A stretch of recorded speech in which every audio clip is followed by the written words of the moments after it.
gracias a todos los que estamos en Anafinet. Pues como les comentaba hace un momento, hoy contamos con la distinguida presencia del presidente del Instituto Nacional de Recicladores, el ingeniero Armando Hernández, y también la presencia del licenciado Gustavo Salazar, quien es el secretario del Instituto Nacional de Recicladores. Les agradezco muchísimo que estén aquí con nosotros, y bueno, el tema es relevante para nosotros desde el punto de vista tanto económico, fiscal, social y obviamente también académico. Ingeniero, quisiéramos iniciar preguntándoles ¿qué es el Instituto Nacional de Recicladores? Bien, el Instituto Nacional de Recicladores es una asociación civil que cuenta con 2.800 afiliados a nivel república, desde micros, pequeños, medianos y grandes empresarios que están inmersos en lo que es el reciclaje en México, o sea, ayudando, apoyando las políticas ambientales, ayudando, apoyando la economía y apoyando sobre todo las clases muy bajas que viven ya con una economía fincada también en lo que reciclan, en lo que logran juntar para reciclar. Muchas gracias. Licenciado, este proceso en México, ¿cuándo inicia? ¿Cómo se da estos inicios del reciclaje en México? Tenemos un dato estadístico ya formal de aproximadamente 1930.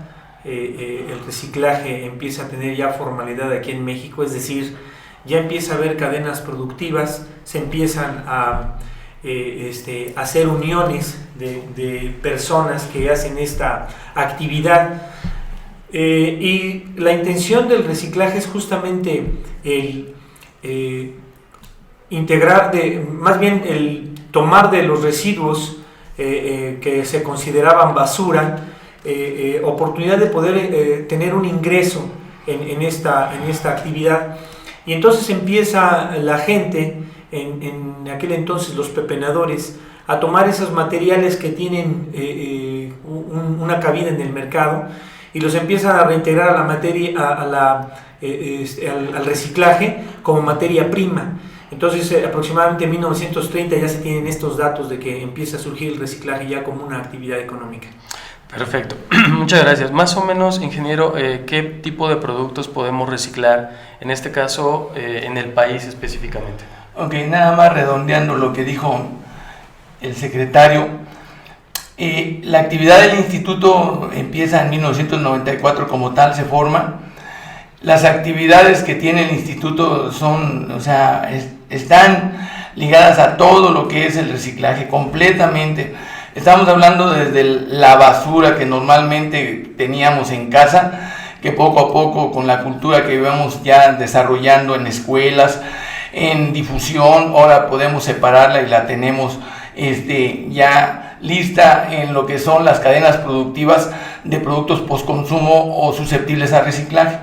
Nosotros estamos con una tabla de que nada es basura y todo se recicla. Tenemos reciclamiento desde lo que es materia orgánica, que es lo que ustedes tiran, los mercados tiran de productos como verduras, como desechos de comida, todo lo que sea orgánico, o sea, ya tiene una utilidad dentro del reciclaje, como para formar compostas, para lo que es fertilizantes, como para formar biodiesel, o sea, biocombustibles, que nos ayudan en toda la industria y económicamente aportan muchísimo. Nosotros estamos convencidos de que todos los productos, cualquiera que ustedes piensen, son materia reciclada. Hablamos de llantas, de bolsas, de botellas de refrescos, hablamos de madera, hablamos de todo lo que ustedes quieran decirme, productos electrónicos, vidrio, hueso de carnicería, o sea, todo lo que ustedes me digan es susceptible a reciclarse. Tenemos entonces en ese sentido un amplio universo de productos que pueden reciclarse.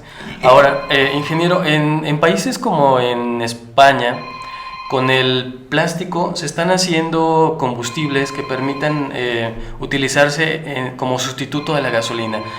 ¿Aspectos como esta se están haciendo en México? Sí, definitivamente ya tenemos biodigestores para que a través de altas temperaturas formemos gases y a través de los gases formemos combustibles para la industria del transporte. Ya lo estamos haciendo, estamos utilizando también en la industria cementera infinidad de productos que antes decíamos es basura, sigue siendo basura para la gente que no tiene el conocimiento y que la tira en cualquier parte, en los ríos, en los mantos, en donde quiera. Encontramos todavía productos tirados y que son susceptibles a reciclaje. Estamos metidos en una situación en la cual la economía se tiene que ajustar un poquito para que tengamos un poquito de valor integrado a esos productos, de forma tal de que la gente misma, como lo está haciendo ya con productos como la botella de PET, el bote de aluminio, otros productos que ya tienen un valor intrínseco en el mercado, o sea, puedan apostar a recoger, a levantar y a entregar a la industria todos esos productos, llantas y todo lo demás que antes era, no sé, un estorbo. Ahora se está utilizando, se está haciendo biocombustibles, se está haciendo combustible de botellas de polietileno, de PET, de PVC, y lo estamos haciendo en México gracias a la inversión que está haciendo directa, lo que es la Semarnat, que está muy interesada en sacar adelante lo que es el desarrollo del reciclaje en México.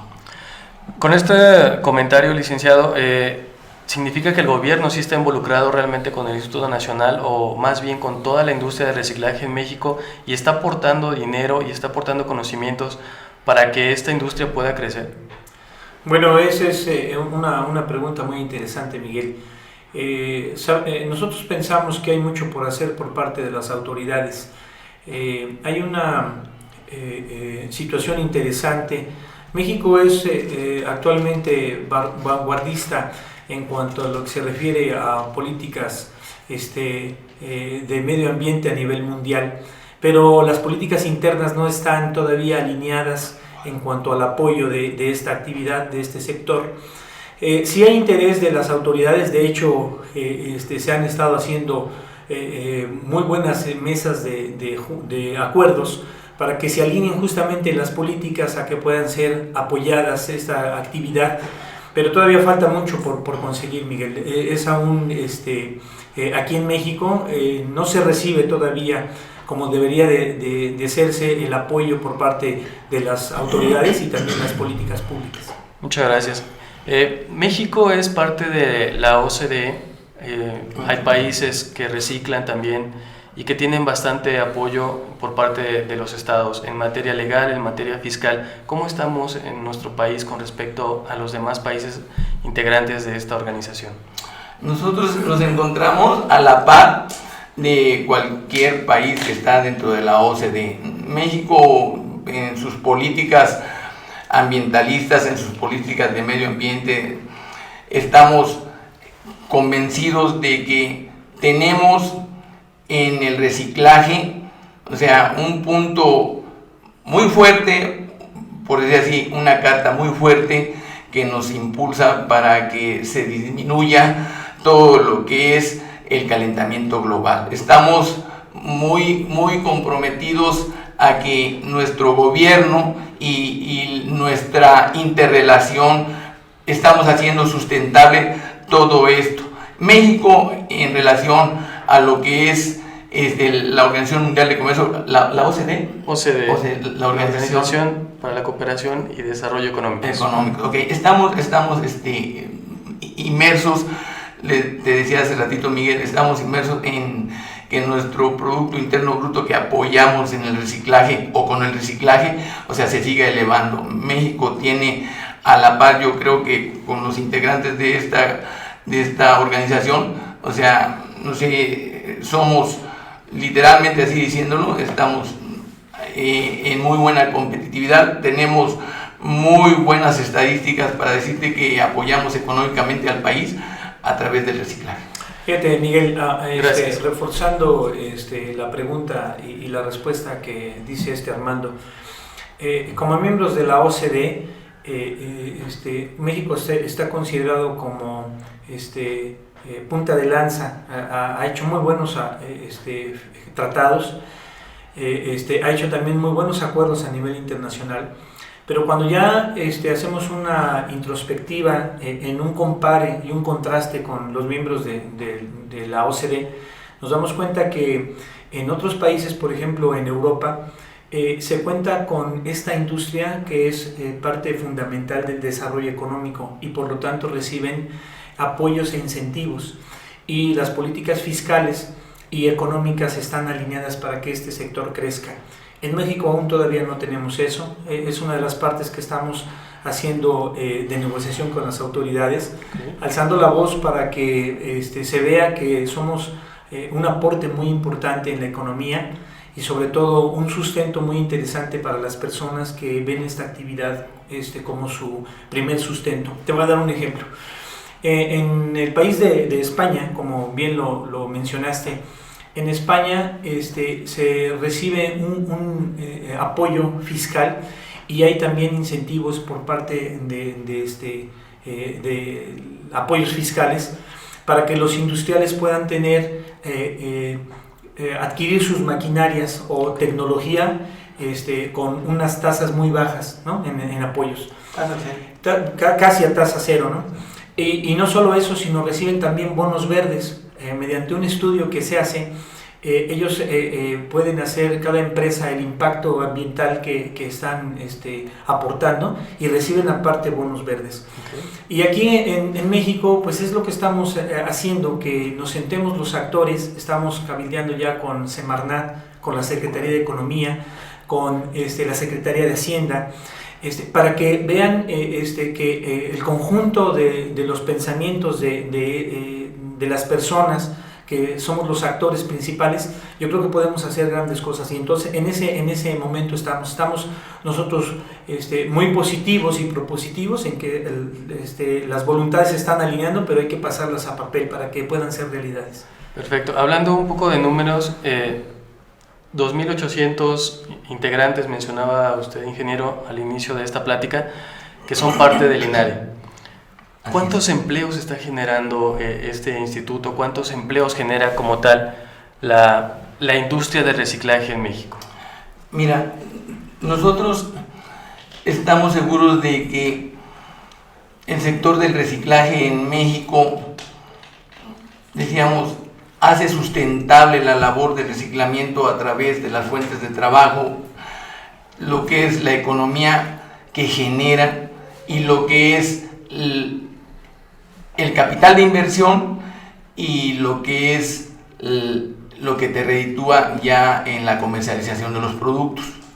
O sea, el Instituto Nacional de Recicladores tiene esos vínculos para que a través de la comercialización, a través de acuerdos con el sector gobierno, o sea, mantenga una planta laboral de aproximadamente 50,000 empleos derivados nada más de los 2.800 afiliados que tenemos a nivel república. ¿Esos empleos son de forma directa? Sí, de forma directa, completos, dentro del Seguro Social, con todas sus prestaciones de ley, y estamos, o sea, convencidos de que todavía hay gente que no recibe estas garantías sociales porque todavía no alcanzan a subir ese peldaño de ya estar dentro de las empresas, dentro de los negocios establecidos y realmente constituidos para estar dentro de esos servicios que decimos sustentables, que haya una sustentabilidad. ¿Por qué? Porque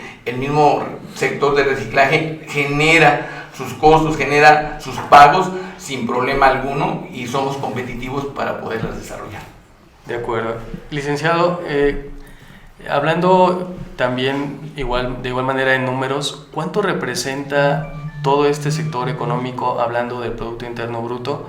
¿Cuál es el porcentaje que aporta a la economía del país la industria del reciclaje? Considerando que el Producto Interno Bruto está para este año de 15 billones 451 mil millones, ese es el Producto Interno Bruto al primer trimestre del 2013. El reciclaje aporta el 5.3 del Producto Interno Bruto, esto es aproximadamente 777 mil millones. Y si tomamos una referencia hacia la pregunta que nos comentabas hace un rato de cuántos empleos directos e indirectos, fíjate que hemos visto, Miguel, que asociaciones civiles que antes tenían una dependencia de aportaciones gubernamentales o aportaciones de personas físicas o empresas, ahora están viendo el reciclaje como una fuente de ingresos muy interesante, Claro. en donde están generando precisamente que las personas que directamente participan en ello, están haciendo ferias de recolección de materiales y están obteniendo ingresos muy interesantes, además de tener un impacto en los lugares en donde están positivo, un impacto visual y un impacto también medioambiental, pues están logrando tener ingresos. Que es una parte muy interesante. El dato preciso de los empleos directos no lo tenemos, mas en cambio estamos haciendo a través de nuestras delegaciones estatales este estudio para que podamos ver el tamaño del impacto, pero creo que el 5.3% del Producto Interno Bruto habla de una industria muy fuerte, interesante, que está boyante, creciente y que necesita obviamente apoyos de todos los actores gubernamentales para que crezca más. Sí, así es una cantidad bastante interesante. Hablaba usted de más de 700,000 millones de pesos. Sí. Entonces la fuerza económica de esta industria es tremenda, realmente es bastante amplia. Ahora hay un tema bastante importante aquí también que concierne, y usted, licenciado, mencionaba hace rato, con respecto a la materia fiscal, hablando específicamente. ¿Qué es lo que pasa o cuál es el mayor problema al que se enfrentan todos los recicladores? En materia del IVA, el artículo 1A de la ley del IVA, el inciso B, nos habla de que todas las personas morales tienen la obligación de retener el impuesto al valor agregado al adquirir productos, ahorita no recuerdo exactamente el texto, pero habla de desperdicios de personas físicas. Ahora, cuando una persona moral, un centro de acopio o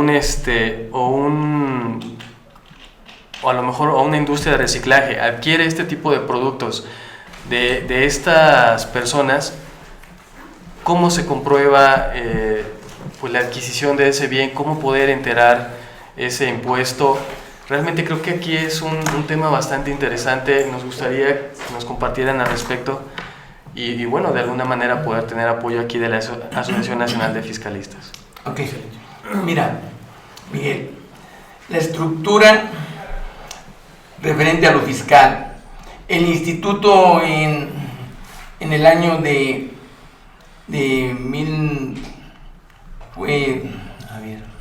2003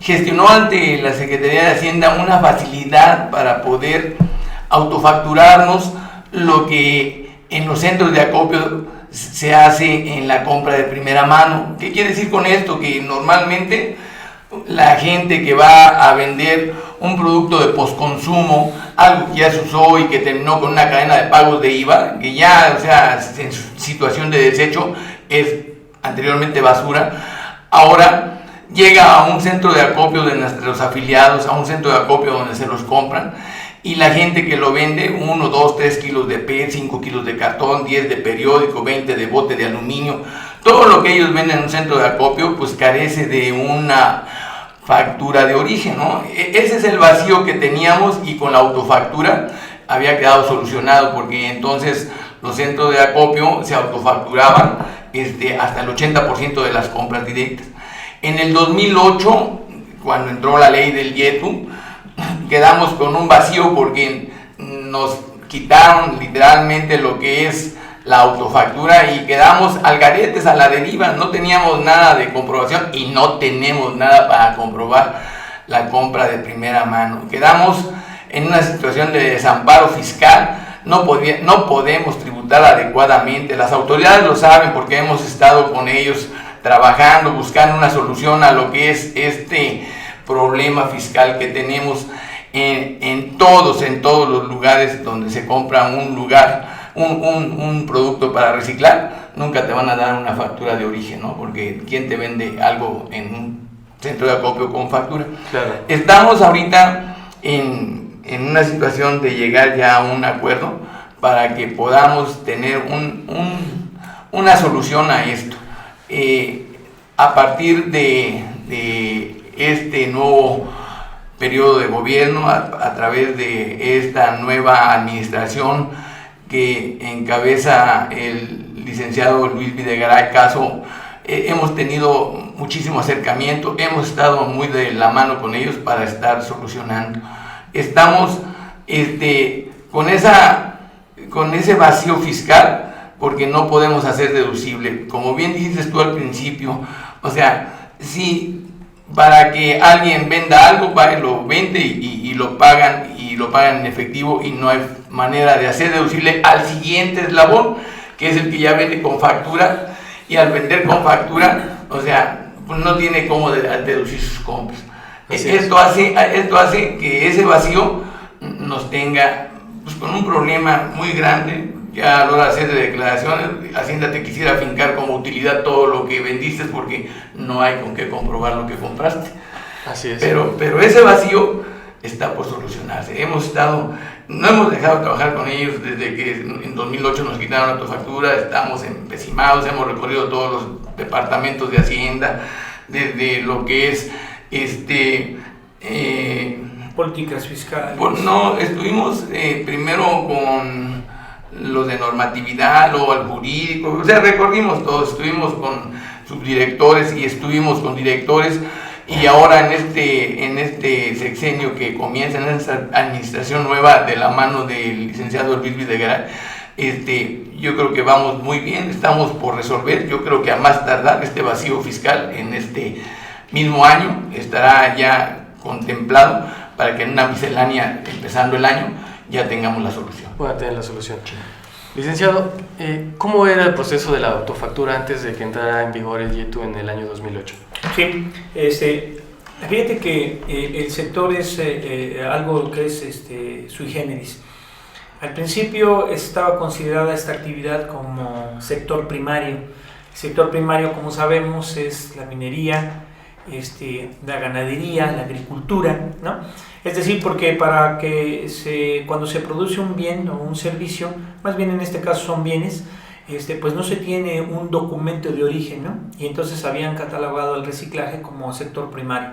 Claro. Y estaba, hasta ese punto estaba pues congruente, se otorgó justamente lo que es la facilidad de la autofactura, porque hay una estadística interesante que el 80% de los residuos que se comercializan industrializables son de sector doméstico, es decir, vienen de nuestros hogares, es consumo interno, okay. El 80%. El 12% es de la industria, es decir, rechazos de proceso o procesos que se generan al crear algún bien o un producto, un servicio. Y el otro 8% son de otras fuentes.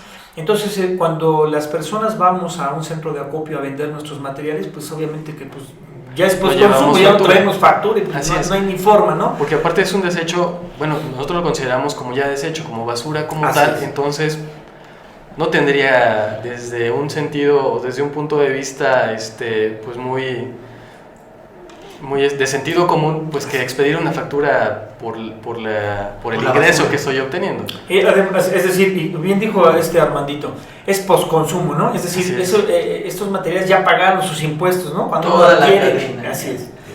Y entonces llegamos al centro de acopio y pues no otorgamos para que no la factura, porque no existe, no la tenemos, ¿no? Las personas. Pero en los centros de acopio se van creando cadenas interesantes en donde se van haciendo volúmenes. Para los siguientes 2 eslabones de lo que es la comercialización, ya los volúmenes ya son interesantes y ya genera, más bien ya se requiere de una factura. Entonces hay un vacío ahí tremendo ahí, ¿no? Claro. Este vacío ha generado que la industria no pueda ser apoyada con incentivos, con créditos. Los bancos no ven a los recicladores todavía como susceptibles, porque cuando un banco te quiere prestar, dice, pues dame evidencia de que puedes pagar, y aunque es una industria que tiene genera economía, pero no hay esa parte, ¿no? Esa certidumbre. Entonces se genera la autofactura y bueno, por un lado está ese vacío jurídico, se crea y se empieza a tomar la autofactura. La autofactura no era nada más que asentar en los libros cuáles son tus compras, ¿no? Y de esa deducirle el 80%. Aquí había un pago, sí, correcto, de un 5% de impuestos sobre la renta. que uno lo grababa y lo enteraba, ¿no? Sobre las compras que se... Sobre las compras. Sobre Así ese es. 80% que Así se está es. deduciendo, se pagaba un 5% de impuestos sobre la renta. Así es. ¿Y qué pasaba en materia del IVA? Así es, esto está interesante. En materia del IVA se estructuró que las personas físicas deberían de pagar el IVA y las personas morales deberían ser retenedoras. Está muy interesante esta parte porque tuvimos en nuestras sesiones con contadores que se quebraron la cabeza los contadores por decir, oye, qué complicado está esta parte, ¿no? Claro. Debería ser algo que fuera más sencillo porque la industria pues aporta muy buenos beneficios. Pero bueno, se tenía esa parte. Entonces, México empieza a entrar a una globalización de competencia internacional y pues se necesitan que uno se suba al ring con países de primer mundo y pues tenemos que tener políticas internas de primer mundo, ¿no? Y ¿qué es lo que pasa? Que empieza a tener una serie de competencias en cuanto a beneficios e incentivos fiscales que otros países tienen que nosotros no tenemos. Y entonces empieza a haber ahí pues un vacío en cuanto a materia de lo que es el IVA, ¿no? Y el YETU. Y no me voy a meter mucho en eso, no soy contador, yo soy administrador. De acuerdo. Pero entonces, es decir, necesitamos esas políticas que estén armando, lo comentaba hace un rato, sí se están haciendo esas partes con las autoridades, principalmente las hacendarias, y nos hemos dado cuenta que hay buena voluntad por parte de las autoridades, pero creemos que fortalecer esta industria requiere de otros actores. Necesitamos a la Secretaría de Economía que esté participando y que cree los lineamientos para que haya incentivos, porque ya hay estudios que son muy contundentes del impacto positivo que se está haciendo para la mitigación de los gases de efecto invernadero por la situación, por la actividad del reciclaje. De acuerdo, muchas gracias, licenciado. Ingeniero, ¿cuál es la propuesta que ustedes están haciendo en este momento? ¿Qué temas se están tratando con la Secretaría de Hacienda, con la Secretaría de Economía para poder resolver este marco legal y fiscal de la industria del reciclaje? Mira, Miguel, déjame ir más allá de todo lo que genera el comprar, el estar dentro del reciclable, los vacíos de seguridad que tenemos, toda vez de que nuestros acopiadores transportan sus mercancías sin una factura de origen y son molestados a veces por policías locales, no vamos a hablar de otra cosa, policías locales que abusan en su momento porque van, los detienen y les piden factura y comprobación de lo que están cargando y transportando, de dónde, ¿no? O sea, no tenemos una forma, o sea, fehaciente, tajante para decirles, lo compré en el centro de acopio y aquí está, ¿no? O sea, traigo tantos kilos de esto y los compré ahí. Claro. Entonces, hemos tenido ese vacío legal que estamos ahorita seguros que estamos por resolverlo, te voy a decir de qué forma. Hemos buscado ahorita, estamos presentando lo último, que es, te lo voy a decir al revés, la gente que vaya y venda algo a un centro de acopio, que es la compra-venta de primera mano, no se le va a causar para nada. Siempre hemos pedido que esa primera compra o esa devolución de los productos de postconsumo a una nueva cadena productiva no sea grabada en nada o en tasa cero, para que no se inhiba la acción del reciclaje. Cuando mentalmente, psicológicamente, nuestra gente sabe que va a llevar algo y todavía le van a quitar, no sé, un peso de 100 o un peso de 10, se inhibe la acción del reciclaje. Claro. Estamos en esa postura, en esa presentación de que en esa compra nada. En la siguiente, que es ya lo que el centro de acopio está haciendo, comprando, vamos a suponer que sea hasta 500,000 pesos al año, lo que ese pequeño centro de acopio en comprar PET, periódico, botes de aluminio, pedacitos de metal, chatarra ferrosa, haga una compra de aproximadamente 500,000 pesos al año, que serían más o menos 41,000 pesos mensuales.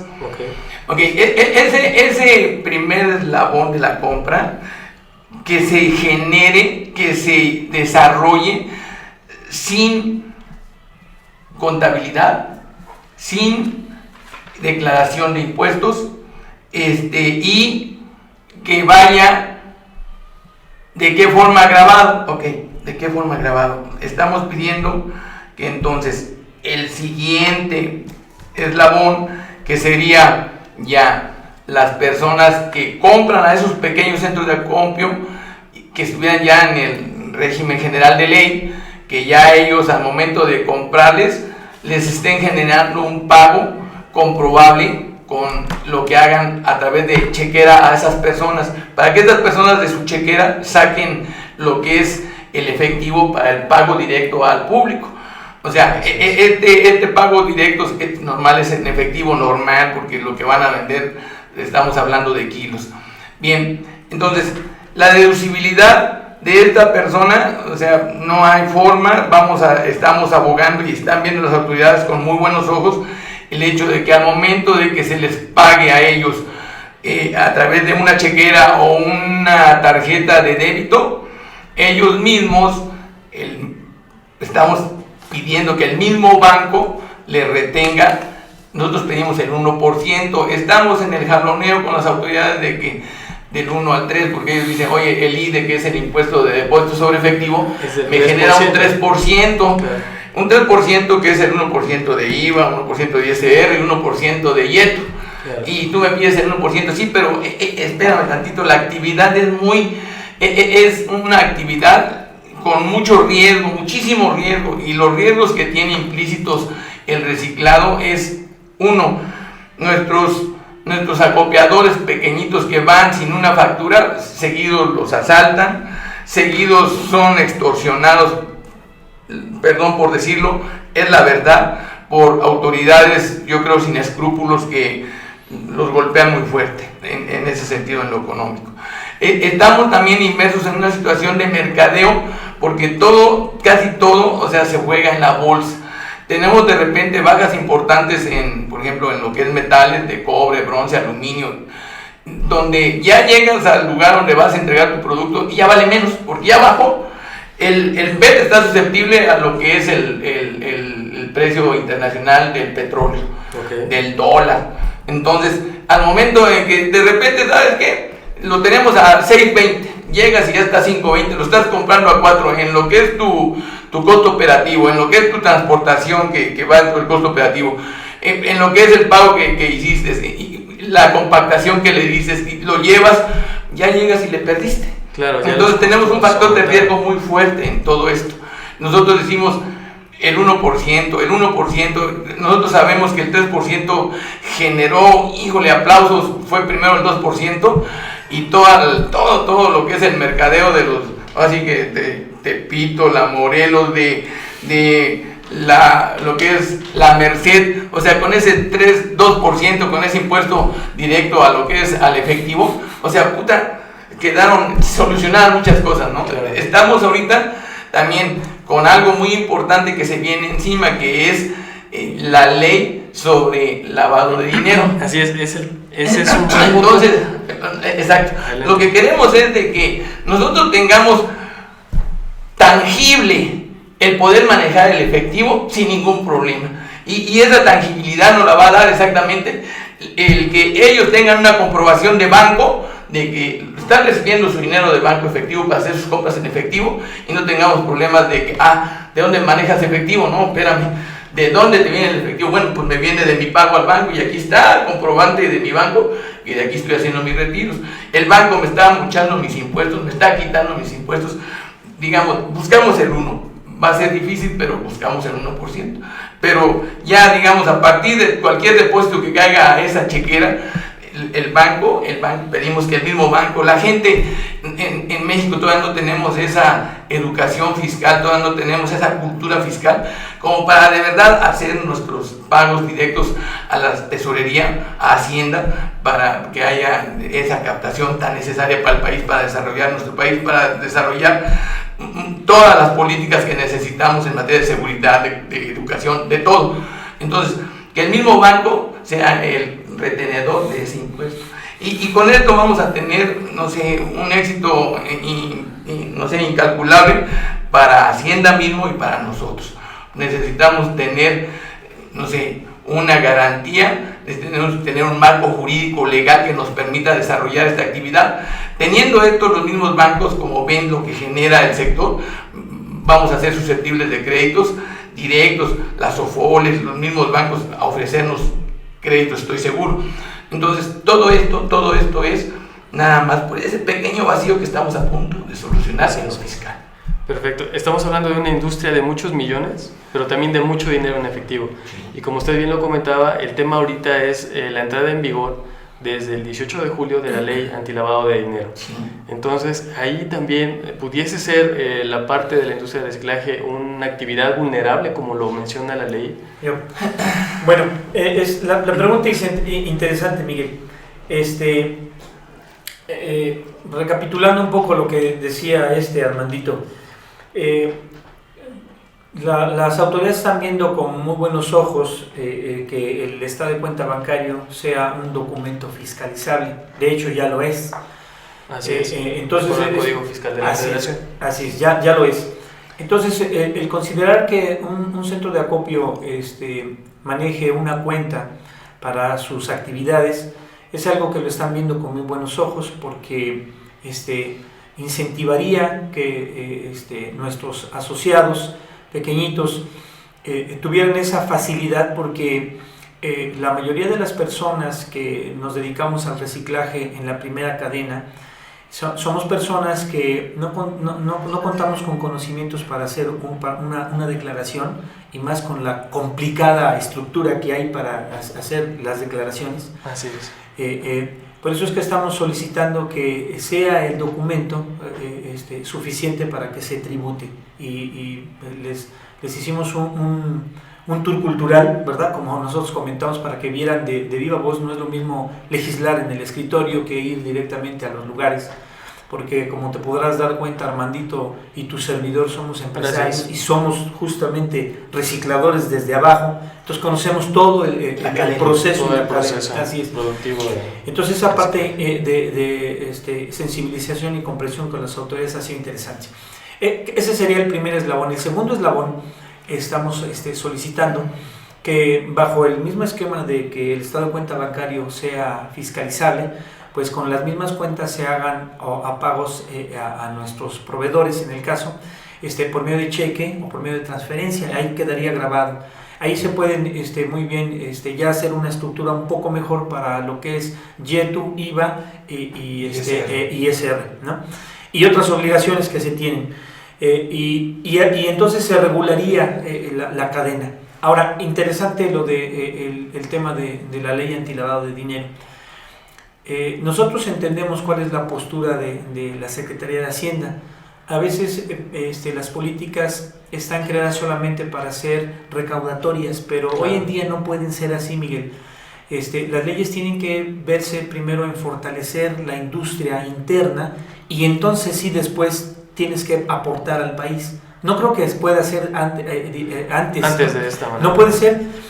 Un ejemplo, vamos a pensar que en una familia trabaja papá, mamá, los dos, ¿no? Y entonces le dice, ¿sabes qué? El esposo le dice, oye, esposa, pues antes de que veamos cuánto ganas, yo quiero que tú contribuyas con tanto. Y dice, oye, espérame, pues yo gano tanto, no puedo contribuir a tanto porque gano tanto. Claro. Entonces, así es más o menos como luego las políticas se llevan a cabo. ¿Sabes qué? Vamos a hacer que se recaude antes de saber cuánto es lo que se está generando y cuánto vas a necesitar para crecer. Entonces, esta parte ha sido tema de sentarnos con las autoridades para decirle, creo que una de las responsabilidades y obligaciones de la autoridad es primero fortalecer lo interno, es decir, a los empresarios internos, y después, con mucho gusto, sí queremos tributar, porque nos hemos dado cuenta que con una cultura de tributación, obviamente es un ganar-ganar, y eso es lo que estamos haciendo. Y con respecto a la ley de antilavado, bajo esta estructura se crean mecanismos que son fiscalizables, pero también que empiezan a tener oportunidades de apoyos, como bien decía Armandito, y empieza a despertar interés para los bancos, porque los bancos empezarían a ver que, oye, ¿sabes qué? Yo veo que tú eres una gente que trabaja, entonces vamos a apoyarte, ¿no? Con créditos, a lo mejor que el PYME, no sé, ahorita creo que el PYME está a un 10%, ¿no, Armandito? El crédito PYME, pero hay otros créditos que se pueden bajar a tasas más bajas. Entonces, Yo creo que esta forma de fiscalización y esta estructura ayudaría muy bien a que la ley de antilavado fuera muy clara y pudiera operar, y también se pudiera dar ese apoyo a los recicladores que se necesitan. Claro, licenciado, este 1% que ustedes están proponiendo para efectos de fiscalización, entiendo únicamente cuando ya se hace, es decir, yo soy un centro de acopio, cuando le compro a una ama de casa, en ese sentido pues no voy a poder deducir esa compra. Pero cuando yo le venda ya a una industria, por decirlo así, a una empresa que vaya a transformar ese material, esa materia prima que yo estoy adquiriendo, del ingreso que yo percibo, entonces voy a pagar el 1% de impuesto de acuerdo a la propuesta que ustedes están haciendo. Es correcto. Y de ahí, obviamente, ya con ese dinero puedo seguir pagando en efectivo a mis amas de casa, a mis recolectores, porque en realidad son ellos quienes generan esa industria, hacen esa función como de recolectores, de pepenadores, que obviamente no les puedo pagar mediante transferencia bancaria ni mediante cheque, porque no me lo van a aceptar de entrada, y no les voy a poder pagar hasta 100 pesos con un cheque. Así es. Ahora, ese 1% implica mayor recaudación, habiéndolo desde el punto de vista de beneficio para la Secretaría de Hacienda, que lo que se está recaudando actualmente. Sí, definitivamente sí, ¿eh? Mira, estamos seguros que la base que es la compra de primera mano, la enajenación de primera mano, ahorita se está maquillando de muchas formas para poder el siguiente eslabón hacer sus declaraciones. No tributan. O sea, mira, nosotros decimos, ese 1%... No hay forma. No hay forma. Así es. Ese 1% que tú vas a pagar es sobre depósitos. O sea, directo a tu depósito. O sea, tú entonces ya en tu centro de acopio vas a medir lo que es tu costo de productos menos ese 1% para que tengas una utilidad X. O sea, tú no vas a declarar, pero ya el banco te está quitando el 1%. Estamos en un jaloneo, porque, o sea, ellos dicen el 3 cuando menos, que es el que tiene impuestos o depósitos en efectivo. Claro. Ok, es difícil. Es difícil, pero de que el 3 es difícil, porque el factor de utilidad no es un 3%, Miguel. Es menor el 3%. Sí. Mira, una grande empresa que llegue a hacer un pago sobre capital de un 3% es muchísimo dinero. O sea, normalmente están yendo sobre el 1% cuando mucho. Unas que ni siquiera, empresas grandes transnacionales, que en vez de pagar piden devolución por sus costos operativos, por muchas cosas. Así es. Pero aquí lo más importante es de que sí es muy benéfico para Hacienda en su recaudación. Ellos saben que estamos inmersos en una situación de desamparo y saben que el 1% es muy bueno. Estamos en eso. Ahora, tú ya tienes tu efectivo, tú ya no tienes que hacer declaración. Tú al momento de venderle al segundo eslabón, ya sobre el régimen general de ley, pues ya él ya tiene comprobación de que te está haciendo pagos a través de chequera y sus estados de cuenta, claro. Así lo refleja, así una transferencia, cualquier cosa, lo refleja en sus estados de cuenta, y con eso él hace deducible esas compras a ti. Tú estás pagando ya tu impuesto directo sobre el 1%, que es lo que queremos, el 1%. En el primer sector, ya en el segundo incluso pudiese emitirse una factura de ingreso, ¿no? Ya, porque ya el régimen general de ley ya hace sus facturas, y facturas que estamos hablando electrónicas, ¿no? O sea, ya es todo. Ya de ahí estaríamos hablando y estamos pidiendo ahora que se regularice la retención para que personas físicas que no están y personas morales, o sea, hagan la retención sobre todo la cadena del reciclaje. Ellos, o sea, están, no sé, un poco reticentes a que sea también las personas físicas. Ellos dicen, yo prefiero sobre las personas morales, que me amparan 100 personas físicas que sobre 100 personas físicas. Sí, así es que el tema es sobre todo de recaudación y de la forma más fácil de hacerlo, ¿no? Así es. Porque es más fácil poder fiscalizar a una persona moral que fiscalizar a 100 personas físicas. El tema aquí también es, la propuesta de ustedes es bastante interesante, este 1%, qué bueno que ya están haciendo estas negociaciones.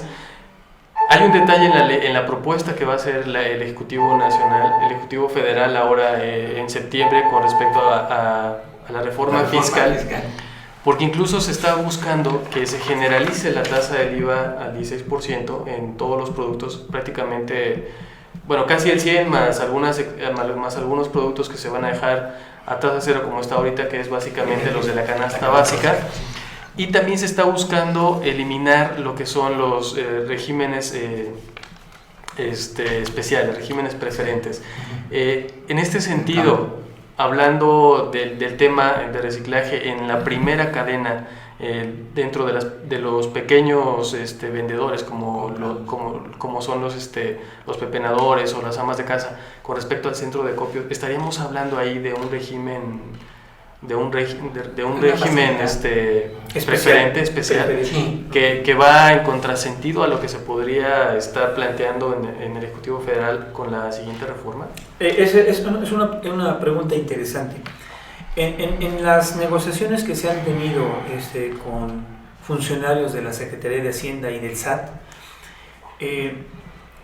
nos han expresado también esa condición de salvaguardar un poquito esta parte y hacer una comparación de cómo va a venir la reforma fiscal. Sí. Claro.